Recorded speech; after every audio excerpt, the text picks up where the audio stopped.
नमस्कार दोस्तों। तो आज का लेक्चर हमारा opportunity cost and production possibility curve पर बेस्ड रहेगा। So without wasting any time let us come to the point. तो सबसे पहले अपन डिस्कस करने जा रहे हैं अपॉर्चुनिटी कॉस्ट का मीनिंग क्या होता है। अपॉर्चुनिटी कॉस्ट, इस पर्टिकुलर अपॉर्चुनिटी कॉस्ट का मीनिंग समझाने से पहले आप लोगों को इसका एक बेस क्लियर कर देता हूँ। इनफैक्ट मैं आपको डेफिनेशन एक शुद्ध हिंदी में समझा देता हूँ। बेटा अज्यूम करो कि आप लोगों के पास दो ऑल्टरनेटिव्स अवेलेबल है। कितने ऑल्टरनेटिव अवेलेबल है? दो ऑल्टरनेटिव अवेलेबल है। अब बीइंग अ कंज्यूमर या बीइंग अ प्रोड्यूसर या आप कोई से भी पर्सन हो, आपके पास अगर दो ऑल्टरनेटिव अवेलेबल हैं तो एक ऑल्टरनेटिव को चूज करने की वजह से अगर आपने दूसरे ऑल्टरनेटिव को सेक्रीफाइस कर दिया, फिर से सुनना, एक ऑल्टरनेटिव को सिलेक्ट करने की वजह से जब आपने दूसरे ऑल्टरनेटिव को सेक्रीफाइस कर दिया तो जिस ऑल्टरनेटिव को आपने सेक्रीफाइस करा उसी की कॉस्ट को अपॉर्चुनिटी कॉस्ट कहा जाता है। मैं फिर से रिपीट कर देता हूं, आपके पास दो ऑल्टरनेटिव अवेलेबल थे। एक ऑल्टरनेटिव को आपने सिलेक्ट करा तो दूसरे ऑल्टरनेटिव को आपने रिजेक्ट करा। सर ऐसा क्यों कर रहे हैं, हम दोनों को सिलेक्ट क्यों नहीं कर पा रहे? बेटा क्योंकि मैंने आप लोगों को इकोनॉमिक्स में रिसोर्सेज की कैरेक्टरिस्टिक बताई थी कि रिसोर्सेज इकोनॉमी में क्या होती है, लिमिटेड होती है। तो रिसोर्सेज के लिमिटेड होने की वजह से या कंज्यूमर हो या प्रोड्यूसर हो, अगर उसके पास दो ऑल्टरनेटिव अवेलेबल हो तो वो एक ऑल्टरनेटिव को ही चूज कर पाएगा, तो दूसरा ऑल्टरनेटिव उसको रिजेक्ट करना पड़ेगा। तो रिजेक्शन वाले ऑल्टरनेटिव की जो भी कॉस्ट होती है उसको हम क्या बोलेंगे? अपॉर्चुनिटी कॉस्ट बोलेंगे। अब मैं एक इसकी इंग्लिश की डेफिनेशन बता रहा हूं, वो भी सुन लेना। The cost of foregone alternative, जिस अल्टरनेटिव को आपने फॉरगॉन कर दिया, जिस अल्टरनेटिव को आपने जाने दिया, उसी को क्या कहेंगे? अपॉर्चुनिटी कॉस्ट कहेंगे। या अगर एक और डेफिनेशन बोल दो, आप ऐसा बोल सकते हो, the cost of next best alternative use. फिर से सुन लो, the cost of next best alternative use. अब ये नेक्स्ट बेस्ट अल्टरनेटिव यूज क्या है वो मैं तुम लोगों को जब एक एग्जांपल दूंगा तब तुमको इसका क्लैरिटी बहुत बहुत अच्छे तरीके से समझ में आ जाएगा। तो अभी हमने क्या पढ़ा? दो ऑल्टरनेटिव अवेलेबल थे। एक ऑल्टरनेटिव को सिलेक्ट करने के चक्कर में दूसरे ऑल्टरनेटिव को जो रिजेक्ट करा, दूसरे ऑल्टरनेटिव को जो सेक्रीफाइस करा, तो सेक्रीफाइसिंग वाले ऑल्टरनेटिव की ही कॉस्ट को अपॉर्चुनिटी कॉस्ट कहेंगे। या ऐसा बोल दो, the cost of foregone alternative, जिस ऑल्टरनेटिव को हमने जाने दिया। अब इसका एक एग्जाम्पल समझ लो बेटा। मान के चलो एक फार्मर के पास अच्छी खासी एक जमीन है, बहुत सारी। अब उस पर वो तीन कमोडिटीज का प्रोडक्शन कर सकता है, या तो वो वीट उगाएगा, या तो वो राइस उगाएगा, या तो उस पर वो शुगर केन उगाएगा। तो मैं लिख देता हूँ, है ना। या तो वो क्या कर सकता है? वीट का प्रोडक्शन कर सकता है, या तो वो राइस का प्रोडक्शन कर सकता है, राइस नहीं, राइस का प्रोडक्शन, और या तो वो शुगर केन का प्रोडक्शन कर सकता है। तो ये तीन तरीके के ऑप्शन उसके पास अवेलेबल है। तो अगर उसी अवेलेबल जमीन पर वो वीट का प्रोडक्शन करता है तो उसको इन रिटर्न कितना रुपया मिलता है? 40,000 रुपए। अगर वो उसी अवेलेबल जमीन पर राइस का प्रोडक्शन करता है तो उसको उसी जमीन से 35,000 रुपीज इन रिटर्न मिलेंगे। अगर वो उसी जमीन पर शुगर केन का प्रोडक्शन करता है तो उसको 28,000 रुपीज उसी जमीन से इन रिटर्न मिलेंगे। तो अब बेटा एक बात समझना, फार्मर जो है, ये सारे ऑप्शन किसको अवेलेबल है? फार्मर को अवेलेबल है। सारे ऑप्शन किसके अवेलेबल है? ये फार्मर को अवेलेबल है। तो हमारा जो फार्मर है वो यहाँ पर एक रेशनल फार्मर है। रेशनल फार्मर का मतलब क्या? फार्मर को पूरी समझदारी की कौन सा ऑप्शन उसके लिए सबसे ज्यादा सूटेबल होगा। ईमानदारी से बेटा आप लोग ये बताओ, अगर आप इस जमीन के मालिक होते तो आप किसका प्रोडक्शन करने जाते हैं? एग्जैक्टली बेटा, आप लोग किसका प्रोडक्शन करने जाते हैं? वीट का प्रोडक्शन करने जाते हैं। तो वीट का प्रोडक्शन जब आपने सिलेक्ट कर दिया तो वीट के बाद नेक्स्ट बेस्ट ऑल्टरनेटिव यूज कौन सा था? वीट के बाद नेक्स्ट बेस्ट ऑल्टरनेटिव यूज क्या था? राइस का प्रोडक्शन, जो आपको 35,000 इन रिटर्न दे रहा था। तो सुनना, वीट का ऑप्शन सिलेक्ट करने की वजह से तुमने उसके नेक्स्ट बेस्ट ऑल्टरनेटिव को जाने दिया, जिसको फॉरगॉन कर दिया, उसी ही की कॉस्ट को क्या बोलेंगे हम? अपॉर्चुनिटी कॉस्ट बोलेंगे। एंड अगर अज्यूम करो कि मैं इधर से वीट का एग्जांपल ही हटा दूं और राइस और शुगर केन का अगर ऑप्शन तुम लोगों को दूं, तो राइस को चूज अगर तुम करते तो शुगर केन से तुमको हाथ धोना पड़ता। इसको चूज करने की वजह से अगर तुम इसको फॉरगो कर देते हो तो वो तुम्हारा अपॉर्चुनिटी कॉस्ट हो जाता है। या मैंने तीन एग्जांपल जान करके दे दिए, जैसे तुमको मैं नेक्स्ट बेस्ट ऑल्टरनेटिव का मतलब समझा पाऊं। इनकेस अगर तुम वीट का प्रोडक्शन करना सिलेक्ट कर देते हो तो उसके नेक्स्ट बेस्ट ऑल्टरनेटिव कौन सा अवेलेबल था हमारे पास? राइस का प्रोडक्शन। तो राइस के प्रोडक्शन तुमको कितना रुपए मिल रहा था? 35,000। तो सुनना, opportunity cost of selecting wheat opportunity cost of selecting wheat is 35,000, क्योंकि वीट को प्रोडक्शन करने पर 40,000 तो मिल गया ना, पर क्या मुझे नहीं मिला 35,000, इसलिए जब मैंने वीट को सिलेक्ट कर दिया तो फॉरगॉन किसको कर दिया, इस 35,000 को, तो जो फॉरगॉन अल्टरनेटिव की कॉस्ट होती है उसको अपॉर्चुनिटी कॉस्ट कहा जाता है। आई होप बेटा ये बात बहुत अच्छे से आप लोगों को क्लियर हो गई होगी। चलिए, तो अपॉर्चुनिटी कॉस्ट के बारे में हम समझ चुके हैं। अब जो हमारा नेक्स्ट कॉन्सेप्ट रहेगा, जो हमारा नेक्स्ट टॉपिक रहेगा, उस टॉपिक का नाम है प्रोडक्शन पॉसिबिलिटी कर्व, जिसको शॉर्ट में हम पीपीसी भी कह सकते हैं। प्रोडक्शन पॉसिबिलिटी कर्व, जिसको शॉर्ट में हम पीपीसी, प्रोडक्शन पॉसिबिलिटी कर्व। अब प्रोडक्शन पॉसिबिलिटी कर्व को समझाने से पहले आप लोगों को इसकी अजम्पशंस लर्न करनी पड़ेगी। तो वो 3 अजम्पशंस कुछ इस तरीके से हैं। सबसे पहली अजम्पशन है हमारी कि देयर आर ओनली 2 कमोडिटीज।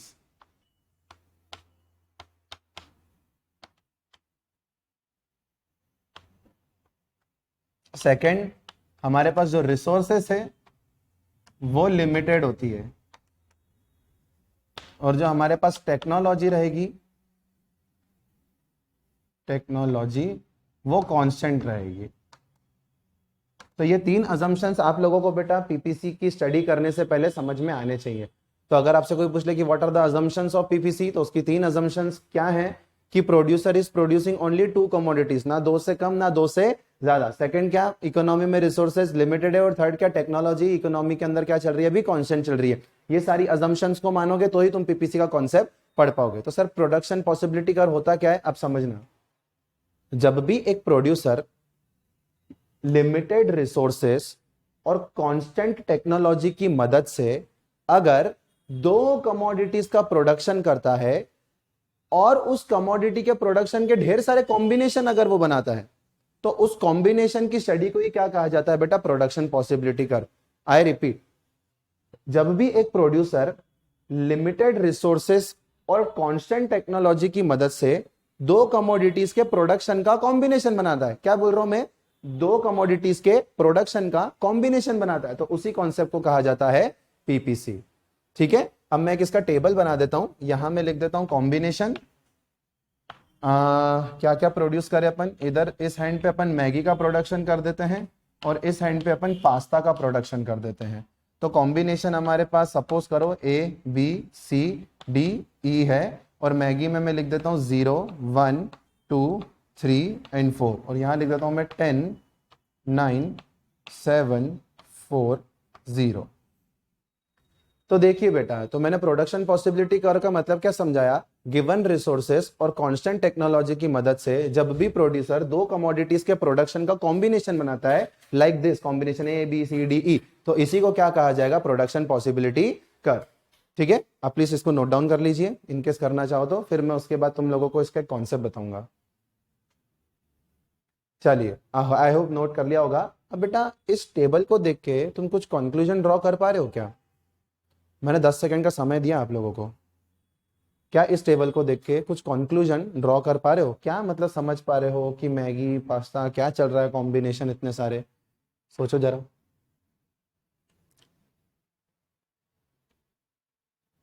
मैं बता देता हूं बेटा। अब जो सबसे पहले मैंने इस टेबल को देखते से कंक्लूड करा कि जब भी प्रोड्यूसर 2 कमोडिटीज का प्रोडक्शन कर रहा है, तो अगर एक कमोडिटी का प्रोडक्शन बढ़ा रहा है तो दूसरी कमोडिटी का प्रोडक्शन वो घटा रहा है। मतलब producer at the same time दोनों गुड्स का प्रोडक्शन नहीं बढ़ा पा रहा है। मैगी का प्रोडक्शन अगर बढ़ रहा है तो पास्ता का प्रोडक्शन घट रहा है। इसका रीजन क्या है? इकोनॉमी में रिसोर्सेस लिमिटेड रहती है। अगर मैं मेरी रिसोर्सेस मैगी पे लगा रहा हूं तो मेरे पास पास्ता को प्रोडक्शन करने के लिए थोड़ा कम रिसोर्सेस बचेगा। अगर मैं ज्यादा रिसोर्सेस पास्ता के लिए लगा रहा हूं तो मेरे पास मैगी के प्रोडक्शन करने के लिए रिसोर्सेस नहीं है। एग्जाम्पल समझ लो बेटा, अज्यूमिंग कि मेरे पास 100 kg शुगर केन है। क्या है मेरे पास? 100 kg शुगर केन है, और इस शुगर केन की मदद से मैं 2 चीज का प्रोडक्शन करता हूं, एक शुगर का और एक गुड़ का। गुड़ को जैगरी बोलते हैं बेटा, गुड़ को क्या बोला जाता है? जैगरी।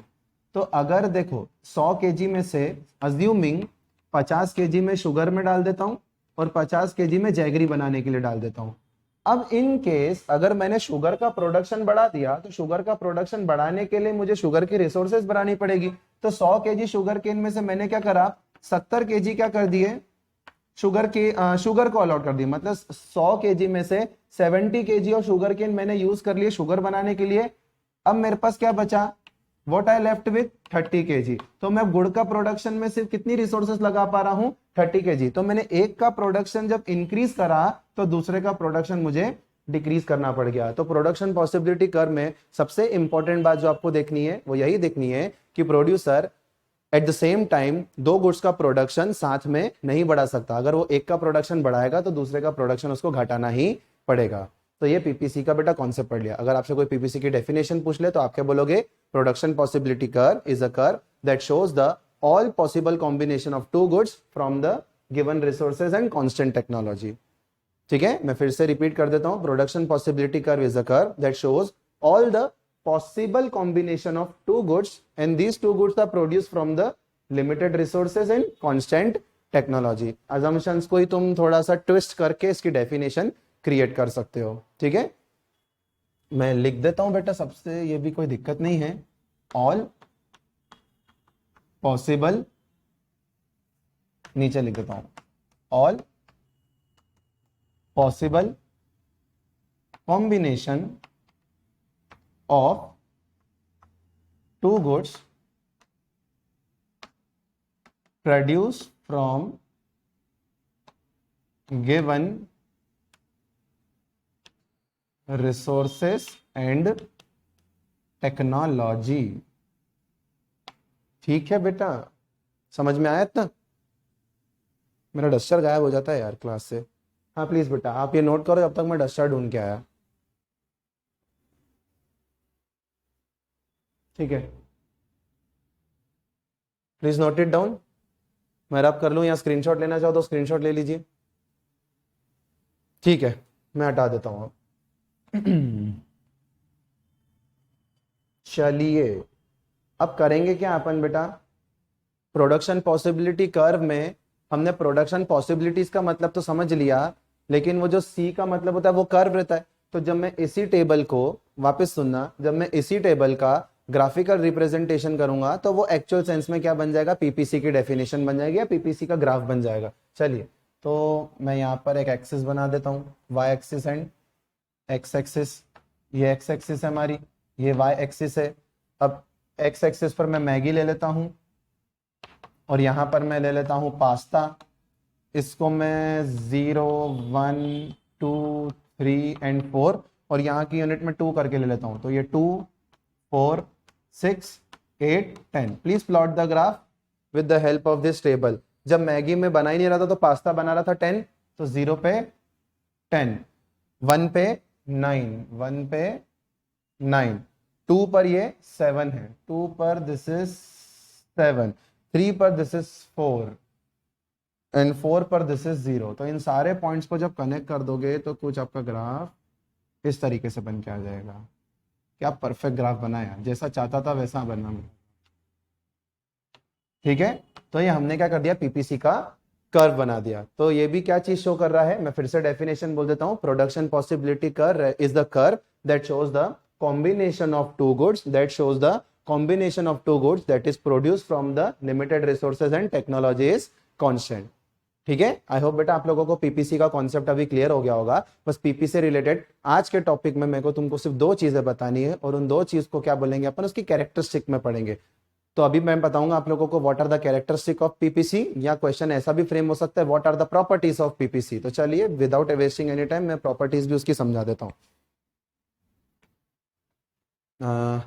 मुझे थोड़ा सा कुछ जगह चाहिए यार। ठीक है, मैं यही लिख देता हूँ। सबसे पहला है PPC slopes downward from left to right. इसका मीनिंग समझना बेटा, जो प्रोडक्शन पॉसिबिलिटी कर्व है वो slopes downward from left to right है। मतलब पीपीसी लेफ्ट से स्टार्ट होता है और राइटवर्ड जाता है और डाउनवर्ड स्लोपिंग रहता है। हाँ सर, ग्राफ से दिख रहा है कि it is downward sloping from left to right, लेकिन तुम इतना सा लिख नहीं सकते, तुमको हर चीज होने का एक रीजन देना पड़ेगा। अगर आपसे कोई पूछ ले कि why PPC slopes downward from left to right, तो आप लोगों को उसका रीजन लिखना पड़ेगा। तो इनकेस अगर एग्जाम में क्वेश्चन आ गया कि what are the properties of PPC, तो आप लोग सबसे पहले लिखोगे PPC slope downward from left to right, लेकिन आपको इसका रीजन भी लिखना पड़ेगा। तो इसका रीजन क्या है समझना। अब देखो बेटा, जब मैंने एक टेबल बनाई थी आप लोगों के लिए, तो यहाँ पर मैं मैगी और पास्ता का प्रोडक्शन कर रहा था। मैं अगर मैगी का प्रोडक्शन बढ़ा रहा था तो मैं पास्ता का प्रोडक्शन क्या कर रहा था, घटा रहा था। तो मैगी का प्रोडक्शन बढ़ाया, पास्ता का प्रोडक्शन घटाया, तो इन दोनों के बीच में जो रिलेशन है वो कैसा है, नेगेटिव रिलेशन है। एक का प्रोडक्शन बढ़ा रहा हूं तो दूसरे का प्रोडक्शन घटा रहा हूं। तो अब से मेरी एक बात सुनना, दुनिया के अंदर जब भी हम दो कमोडिटीज के बारे में बात करेंगे और उन दोनों कमोडिटीज के बीच में अगर इनवर्स या नेगेटिव रिलेशन रहा, उन दो कमोडिटीज के बीच में अगर इनवर्स या नेगेटिव रिलेशन रहा, और जब भी आप उसका ग्राफ प्लॉट करने जाओगे तो हमेशा आपको downward sloping from left to right ही मिलेगा। एक का प्रोडक्शन बढ़ाया, दूसरे का प्रोडक्शन घटाया, इनके नेगेटिव रिलेशन होने की वजह से ही जो पीपीसी का कर्व है वो क्या है, downward sloping from left to right है। दुनिया के अंदर जितनी भी तुम दो चीजों के बारे में स्टडी करो, अगर उनके बीच में नेगेटिव रिलेशन है, एक बढ़ रहा है तो दूसरा घट रहा है, तो ग्राफ उसका प्लॉट करोगे तो हमेशा क्या आएगा, वो downward sloping from left to right ही आएगा। तो इसका रीजन क्या लिखेंगे, it is because of negative relation. ये नेगेटिव का मैंने वो मैथमेटिकल साइन बनाया, negative relation between production of two goods. तो यह नेगेटिव रिलेशन क्यों है भैया इनका, हाँ बहुत इंपॉर्टेंट बात, अच्छा हो मेरे मुंह से निकल गया ये बात कि नेगेटिव रिलेशन भी क्यों है, एक का प्रोडक्शन बढ़ा रहे तो दूसरे का प्रोडक्शन घटा क्यों रहे। अभी बताया था भाई साहब मैंने, क्योंकि रिसोर्सेस लिमिटेड होती है। अगर रिसोर्सेस आप एक गुड्स पे ज्यादा लगाओगे तो वही रिसोर्सेस दूसरी गुड्स के लिए कम बच जाएगी। ठीक है, चलो अब इसकी जो सेकंड प्रॉपर्टी है, सेकंड प्रॉपर्टी पढ़ने के बाद आज का लेक्चर हमारा यही फिनिश कर दूंगा मैं। सेकंड प्रॉपर्टी होती है PPC is concave to the origin. ठीक है, तो बेटा ऐसे कर्व को कॉन्केव कहा जाता है और ऐसे कर्व को कॉन्वेक्स कहा जाता है। तो फिलहाल हम जो अभी जो हमारा पीपीसी आया वो कुछ इस तरीके से आया, तो ऐसे को कॉन्केव बोलते हैं और ऐसे कर्व को कॉन्वेक्स कहा जाता है। तो फिलहाल अपन को कॉन्वेक्सिटी से कोई लेना देना है नहीं, बस एक अंडरस्टैंडिंग करवाना चाहता था। और मैंने अभी आप लोगों को प्रॉपर्टी का नाम क्या बताया, PPC is concave to the origin. तो मैं अब आप लोगों को समझा देता हूं कि ये कॉन्केव होने का इसका रीजन क्या है। 5 से 7 या 10 मिनट लग सकते हैं, ध्यान से समझना। बट